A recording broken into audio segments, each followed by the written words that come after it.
ఇప్పుడు బర్న్స్ అవుతున్నప్పుడు మాక్సిమం యాక్సిడెంట్సే కాబట్టి చిన్న యెస్. పిల్లలు తెలిసి తెలియక చేసుకునేవి చాలా ఉంటాయి. అవును. వాళ్ళకి ఇది బర్న్ అయినప్పుడు ఏంటంటే బోన్స్ వంకర పోవడము ఇలా అవును. జరుగుతూ ఉంటుంది కదా! అవును. అది ఏ స్టేజ్ వరకు ఉన్న వాళ్ళకి కొంచెం క్యూర్ చేసే ఛాన్స్ ఉంటుందంటారు నార్మల్ పొజిషన్‌కి రావడానికి? ఫస్ట్ థింగ్ ఏంటంటే ఇది ఒక సర్టెన్ ఏజ్, ఈ ఏజ్‌లోనే చేసుకోవాలి, ఆ ఏజ్‌లో చేయటానికి కుదరదు అంటానికి లేదు. హ్మ్. డిఫార్మిటీ పర్సెంటేజ్‌ని బట్టి, వాళ్ళకున్న డిఫార్మిటీని బట్టి ఫర్ ఎగ్జాంపుల్ 1 ఇయర్ బేబీ అప్పుడు చిన్నగా అయ్యింది. హ్మ్. సో, వాళ్ళకి ప్రాపర్ గైడెన్స్ లేదు. సో, గైడెన్స్ లేనప్పుడు మమ్మల్ని ఒక 15 ఇయర్స్ వచ్చినప్పుడు మమ్మల్ని అప్రోచ్ అయినప్పుడు దానికి సంబంధించిన ముందు మెడికల్ ఇన్వెస్టిగేషన్స్ చేస్తాం. లైక్ ఎక్స్‌రే లాంటివన్నీ. హ్మ్. సో, చేసినప్పుడు బోన్ మంచిగా ఉంది అనుకుంటే, సో, ఆ బోన్‌కి సంబంధించి కే వైర్ వేయటమా, లేదంటే కాంట్రాక్చర్ రిలీజ్ చేయటమా చేసి, మనం సర్జరీ అనేది చేస్తూ ఉంటాము. హ్మ్. సర్జరీ చేసిన తర్వాత ప్రాపర్ ఫిజియోథెరపీ అనేది చేస్తూ ఉండాలి. లేదు నాకు 20 ఏళ్ల వయసులో అయింది, నన్ను 60 ఏళ్ళు వచ్చినప్పుడు అప్రోచ్ అయినా వాళ్ళ కండిషన్‌ని బట్టి సర్జరీ చేసే అవకాశాలు ఎక్కువగా అవకాశం ఉంటాయి. ఉంటుంది. యెస్. ఓకే. ఎప్పుడైనా సరే అప్రోచ్ అయితే అవ్వచ్చు. అప్రోచ్ అవ్వచ్చు. బట్ ఆహ్, ఇన్వెస్టిగేషన్స్ ఆర్ మెయిన్ థింగ్ అన్నమాట. ఓకే. యాహ్!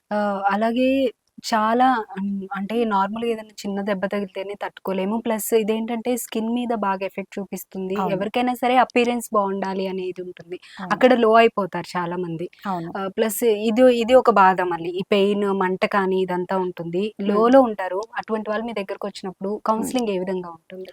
ఫస్ట్ థింగ్ ఏంటంటే పేషెంట్ వచ్చే క్లయింట్ కన్నా వాళ్ళ ఫ్యామిలీతో మాట్లాడటం అనేది చాలా ఇంపార్టెంట్. ఓకే. సో, ఎందుకంటే ఫస్ట్ వీళ్ళకి సైకలాజికల్ ట్రామా అనేది ఆటోమేటిక్‌గా వీళ్ళకి స్టార్ట్ అవుతుంది. హ్మ్. ఎందుకంటే ప్రీవియస్ కండిషన్, ఇప్పుడున్న ప్రెజెంట్ కండిషన్ అనేది కంపేర్ చేసుకుంటారు. హ్మ్. సో, ఇలాంటి ఇనీషియల్ స్టేజ్ ఏంటంటే పేరెంట్స్ అన్న వాళ్ళు ఫస్ట్ నోటీస్ చేయాల్సి ఉంటుంది. సో, వీళ్ళు స్ట్రాంగ్‌గా పేషెంట్‌కి గాని మోరల్ సపోర్ట్ ఇవ్వగలిగితే మనం ఆ ట్రామా నుంచి బయటికి తీసుకురావచ్చు. Okay. So, major key role వచ్చి పేరెంట్స్. వాళ్ళు స్ట్రాంగ్‌గా ఉండి వీళ్ళకి సపోర్ట్ చేసి తర్వాత వీళ్ళని బయటికి తీసుకెళ్ళటము, ఫ్యామిలీతో ఇంటరాక్ట్ చేయటము.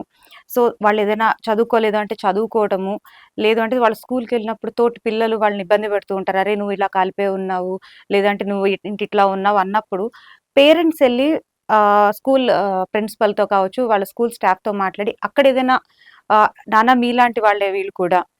కాలు కొంచెం ఇబ్బంది ఉంటది. వాళ్ళు స్కూల్‌కొస్తున్నారు. వాళ్ళనెలా నార్మల్‌గా ట్రీట్ చేస్తున్నారు. ఈ పర్సన్ కూడా అంతే. అని ప్రతి ఒక్కళ్ళని మనం ఎడ్యుకేట్ చేయాలి. హ్మ్. పేరెంట్స్ ఇనిషియేటివ్ తీసుకోవాలి. ఆటోమేటిక్‌గా వీళ్ళకొచ్చేస్తుంది.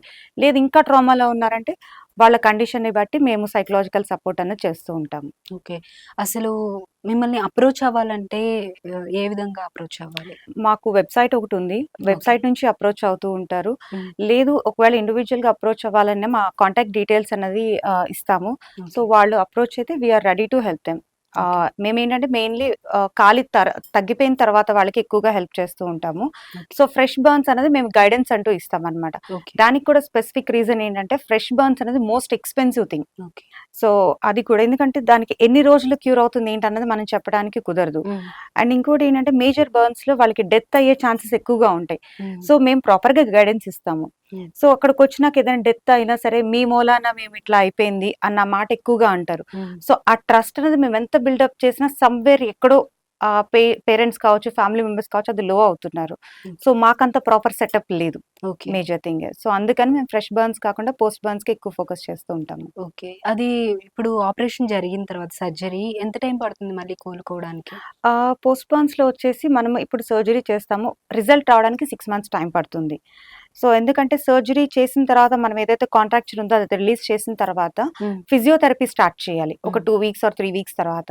ఆ ఫిజియోథెరపీ చేసినాక 6 మంత్స్‌కి కంప్లీట్‌లీ రిజల్ట్ వస్తుంది మనకి.